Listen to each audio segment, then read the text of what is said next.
Hindi market ang kalaban mo. Ikaw. Marami ang trader ang galit sa presyo. Pero ang totoo, hindi market ang problema, kundi desisyon.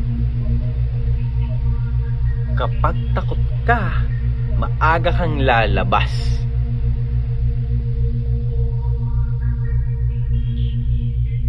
Kapag sakim ka, hahabol ka sa galaw.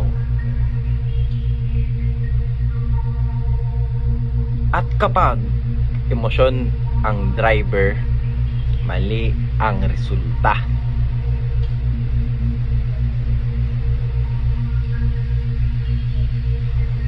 Hindi mo kailangang hulaan ang market. Kailangan mong kontrolin ang sarili mo.